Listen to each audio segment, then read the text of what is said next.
में बैठे युवा नौजवान साथी माता बहनों आप सभी का मैं हार्दिक अभिनंदन वंदन जय भीम करता हूँ। आज हम सभी लोग बहुजन समाज पार्टी में सबसे पहले आदरणीय माननीय बहन जी को जो बहुजन समाज पार्टी की राष्ट्रीय अध्यक्ष हैं उनको हृदय की गहराइयों से कार्यकर्ता बंधुओं की तरफ से बहुजन समाज पार्टी अति पिछड़े समाज की तरफ से और सभी बहुजन सर्जन समाज के लोगों से हार्दिक आभार और बधाई देना चाहता हूं कि उन्होंने एक बहुजन समाज पार्टी के बूथ के कार्यकर्ता पिछड़े वर्ग के बेटे को भीम राजभर को यहां आजमगढ़ जैसे हाई प्रोफाइल सीट से सदर आजमगढ़ लोकसभा सीट से उम्मीदवार बनाया है। इसके लिए मैं माननीय बहन जी को हृदय गहराई से कोटि धन्यवाद करता हूँ और यकीन दिलाता हूँ कि माननीय बहन जी ने एक कार्यकर्ता पे जो भरोसा दे के इस लोकसभा सीट से उम्मीदवार बनाया है, तो हम सभी कार्यकर्ता बंधु सेक्टर बूथ विधानसभा जिला बहुजन समाज पार्टी के समर्थक कार्यकर्ता बंधु बहुजन सर्जन समाज के सभी लोगों के सहयोग और आशीर्वाद से हम सभी माननीय बहन जी को यकीन दिलाते हैं कि हम आजमगढ़ लोकसभा की सदस्य सीट को भारी मतों से जीत के विजयी होकर दिखाएंगे। आज यहाँ आने का मकसद बाबा साहब डॉक्टर भीमराव अम्बेडकर साहब की प्रतिमा के नीचे हम लोग हैं और माननीय बहन जी ने ट्वीट करके 133वीं जयंती पे कहा था कि बाबा साहब का मिशन अधूरा बीएसपी करेगी पूरा। और जब हम बाबा साहब के उस पंक्ति पे चले, बाबा साहब के उस विचार पे चले, सेक्टर बूथ गांव-गांव जाके हम लोगों ने काम किया। तो उत्तर प्रदेश में 4 बार माननीय बहन जी को उत्तर प्रदेश का मुख्यमंत्री बनाया। आज फिर हम लोग 2024 में माननीय बहन जी के निर्देशानुसार लगभग 3 महीनों से 5 साल संगठन बूथ सेक्टर गठन रहा, लेकिन माननीय बहन जी को इस बात का आभास हो गया था कि हमको किसी राजनीतिक दल पक्ष विपक्ष से गठबंधन न करके भाईचारा और सामाजिक लोगों से गठबंधन करना चाहिए। और माननीय बहन जी ने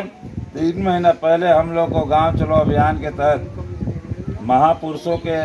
विचारों को गांव-गांव में कैडर कराने का और बहुजन समाज पार्टी के कार्यकर्ताओं की मजबूती के लिए, संगठन की मजबूती के लिए सेक्टर बूथ के गठन का काम सौंपा था, जिसको हम लोगों ने बखूबी गांव में जाके 3 महीने में बहुत ही बेहतरीन ढंग से संगठन को तैयार किया। और इस बात का अब एहसास हो रहा है कि माननीय बहन जी ने जो कार्य हम लोग गाँव चलो अभियान के तहत दिया था, उसका असर अब इस चुनाव में साफ साफ झलक रहा है और नीला परचम, नीला झंडा सेक्टर बूथ से लेकर पूरे लोकसभा सदन में फहर रहा है। आने वाले दिनों में हम सभी लोग इस बात को बहुजन समाज पार्टी के महापुरुषों के विचारों के साथ साथ माननीय आदरणीय बहन जी के काम 4 बार के शासनकाल के कामों को भी बताने का काम किए कि माननीय बहन जी के शासनकाल में कानून का राज कैसा था, जहाँ बाघ और बकरी एक घाट पे पानी पीते थे, जहाँ शिक्षा स्वास्थ्य शिक्षा में भी से एकदम फ्री थी, शिक्षा स्वास्थ्य रोजगार नौकरी और हमारे बीच में सड़क अस्पताल बड़े बड़े पिछड़े महापुरुषों के नाम पे जिलों का नामकरण, हमारे बीच में engineering college medical college high school प्राथमिक स्कूल, ये सभी का बहुत ही भारी तादाद में माननीय बहन जी ने काम किया और जन कल्याणकारी काम किया। महिलाओं को पेंशन दुगना किया, किसानों के किसान मूल्य को दुगना किया और माननीय बहन जी ने सड़क वो बनाई यमुना एक्सप्रेस में कि जहां आज भी फाइटर विमान उतरते हैं। माननीय बहन जी ने जो कार्य किया 4 बार के शासनकाल में, जो कार्य किया, आज हम लोग गांव-गांव गली-गली अपने लोगों तक पहुंचाने का काम किए और हमको पूरा यकीन है कि जैसे माननीय बहन जी ने उत्तर प्रदेश में 4 बार कार्यकाल करके सर्वजन हिता सर्वजन सुखाय की बात की, सभी लोगों के लिए काम किया। इसलिए हमको यकीन है कि जब हम लोग 2024 में माननीय बहन जी को देश का प्रधानमंत्री बनाएंगे तो पूरे देश में ये कार्यक्रम होगा और सभी लोगों का कल्याण होगा। और हम इस बात को कह सकते हैं कि हमको बाबा साहब के मिशन पे चल के यदि उत्तर प्रदेश में 4 बार हम लोगों ने बहन जी को मुख्यमंत्री बनाया है तो इस चुनाव में निश्चित ही हम लोग बाबा साहब की जयंती पे संकल्प लेते हैं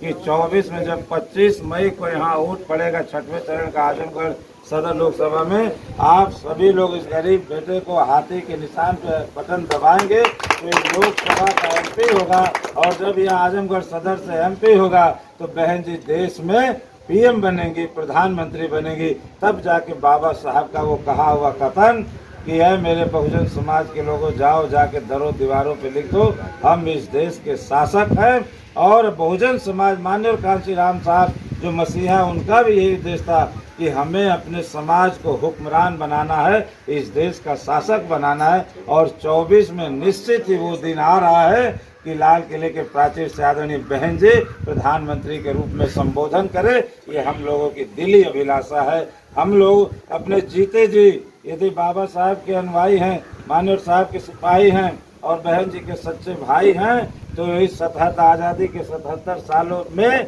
इस बार हम लोग बहन जी को देश का पीएम बना के रखेंगे। कार्यकर्ता तन मन धन से लग के जैसे भी होगा इस बार माननीय बहन जी को देश का पीएम बना के, और हम ये कह सकते हैं कि अब की बार बीएसपी की सरकार और हमारे सभी लोग, माननीय बहन जी ने ऐसा समीकरण दिया है इस बार हर जगह, पूर्वांचल में हम लोग देख रहे हैं, पश्चिमांचल में देख रहे हैं कि सभी लोग यकीन कर गए और सभी लोग ये मान रहे हैं कि माननीय बहन जी वो राजनीतिज्ञ हैं जिनको समझना मुश्किल है। माननीय बहन जी एक वोट हम लोगों को कीमत को समझना है। एक वोट से हम लोग दक्षिण भारत के कर्नाटक में एक विधायक थे। इसको समझिए हमारी बहन जी कैसी नेता है, कितना नेतृत्व, जिसको पीवी नरसिम्हा राव साहब ने कहा था जब आदरणीय माननीय बहन जी मुख्यमंत्री बनी, तो उन्होंने कहा था कि ये लोकतंत्र का चमत्कार है। अमेरिका की फोर्ब्स पत्रिका ने दुनिया की स्ट्रांग लेडी का दर्जा दिया। और माननीय बहन जी के निर्णय ऐसे होते हैं कि एक ट्वीट करते हैं तो पूरे देश में चिंतन और मंथन होता है कि और किसी ने नहीं, ये बहुजन समाज पार्टी की आयरन लेडी बहन कुमारी मायावती जी ने ट्वीट किया है। आज माननीय बहन जी के नेतृत्व क्षमता का कमाल देखिए कि एक विधायक कर्नाटक में अन्ना महेश जीतते हैं और एक विधायक जब सरकार बनती है तो उसमें कैबिनेट मंत्री, शिक्षा मंत्री बनते हैं। ये बहुजन समाज के ये एक वोट की ताकत है कि एक विधायक सरकार में कैबिनेट मंत्री बनता है। और एक वोट की ताकत ये है कि जब माननीय बहन जी के संग सत्ता में, गठबंधन में जब माननीय बहन जी की सरकार को गिरा दिया जाता है, तो माननीय बहन जी भी केंद्र में एक वोट से केंद्र की सरकार को गिरा के बता दें कि एक वोट में कितनी ताकत है। हम एक वोट की ताकत के लिए, हम एक वोट बाबा साहब के मताधिकार के वोटों को जगाने के लिए आपके बीच में आए। अपनी माता बहनों से कहना चाहेंगे कि आपके बीच में बहुत लोग आएंगे, बहुत लोग, तरह तरह के लोग आएंगे, लेकिन आपको इस विशेष बात का ध्यान रखना है कि बीएसपी की क्या पहचान, नीला झंडा, हाथी निशान। ये आपके बीच में हमारे लोगों को भरमाने के लिए बहुत लोग आएंगे। ये नीला झंडा है, जय भीम का नारा है, लेकिन निशान यदि हाथी है, उस पे बटन दबाएंगे आप लोग, तभी यहाँ से आपका बेटा एमपी बनेगा और बहन जी देश की प्रधानमंत्री बनेंगी। इसलिए किसी के बहकावे में नहीं आना है। हमारी पहचान है बीएसपी की क्या पहचान, नीला झंडा, हाथी निशान। इन्हीं शब्दों के संग आप सभी को 25 अप्रैल को नेशनल कोऑर्डिनेटर और बहुजन समाज पार्टी के एकमात्र उत्तराधिकारी, जिनको माननीय बहन जी ने घोषित किया है, पूरे देश के नेशनल यूथ आइकॉन, जिन्होंने अपनी नौजवानी में देश के कोने कोने, चाहे केरल हो, कश्मीर हो, कन्याकुमारी, तमिलनाडु, तेलंगाना, कर्नाटक, राजस्थान, गुजरात, महाराष्ट्र हो, दिल्ली हो या हरियाणा, हिमाचल, पंजाब हो, पश्चिम बंगाल हो, इन जगहों पे झारखंड, बिहार हो, इन जगहों पे जाके बहुजन समाज के महापुरुषों के आंदोलन विचारों को जगाने का काम किया। और वैसे नेशनल यूथ, नेशनल कोऑर्डिनेटर, नौजवानों के दिलों की धड़कन, हर दिल अजीज महबूब, हमारे माननीय आकाश आनंद साहब का आगमन 25 अप्रैल को लालगंज लोकसभा के बिंद्रा बाजार, गोसाई बाजार में होने जा रहा है। मैं आप सभी से अपील करूंगा कि अपने नेता के स्वागत के लिए ज़्यादा से ज़्यादा आप सभी लोग गोसाई बाजार पहुंच के अपने नेता को सुनने का काम करेंगे, उनको विचारों का जानने का काम करेंगे। इसलिए कि हमारे आने वाले भविष्य के नेता माननीय श्री आकाश आनंद साहब का कार्यक्रम है और 25 अप्रैल को आगाज होगा कि उसी दिन साबित हो जाएगा कि इस देश में माननीय बहन जी के बीएसपी की सरकार और प्रधानमंत्री बनने से कोई रोक नहीं सकता है। इन्हीं शब्दों के संग आप सभी का अभिवादन करते हुए 25 मई को सभी लोग सुबह उठ के एकदम तैयारी बना के अपना अपना वोट गुजार लेंगे। अपना वोट कोई भी नहीं छोड़ेगा, सभी लोग गुजार लेंगे। और आप सभी लोगों को बताइए, किसी से उलझने की जरूरत नहीं। बहुजन समाज पार्टी के प्रत्याशियों को, हाथी छाप कैंडिडेट को सभी लोगों का वोट मिल रहा है, सर्वजन समाज का मिल रहा है, सभी समाज का वोट मिल रहा है। सभी लोग हाथी छाप को जिताने के लिए लालायित हैं। इसलिए कोई कड़वा वचन कितना भी बोले, हम लोगों को प्रेम व्यवहार से रह के 25 मई तक एक एक वोट की हिफाजत करना है। साम दाम दंड भेद से एक एक वोट बढ़ाना है, ताकि हम इस देश में